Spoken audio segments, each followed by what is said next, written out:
With Galaxy Watch Ultra, Samsung has introduced a new health metric which they call energy score. Now what this is basically is a Galaxy AI enabled feature which enhances your awareness of the ways your health influences your daily life. Now this basically looks at your sleep, your activity and your heart rate, and then combines all this data and analyzes it through AI and gives you one energy score, which should tell you are you ready for the day or not. And then it tells you what's your energy score. So right now it's showing that the energy score is fair, it's not good or bad, it's all right.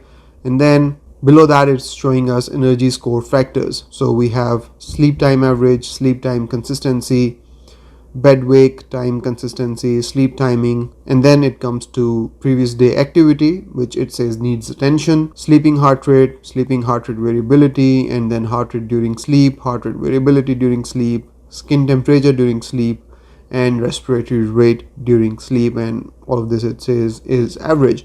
Now you can take a look at it some more by going and tapping on this button, show on phone. And now let's talk about the energy score on the phone. And you can go in these factors individually and see more detail about your health metrics, and you can see how you're improving or not improving. We have bed wake time consistency and it's showing excellent, and how it's varying over a period of time, sleep timing, and then previous day activity where it says it needs attention because the active time was 38 minutes, not up to the par. So it gives you very detailed information about your heart rate, your activity and your sleep, and how all of these are contributing towards your energy score and your physical health, and if you're ready for the day or not. So all of that is combined using AI into this one energy score.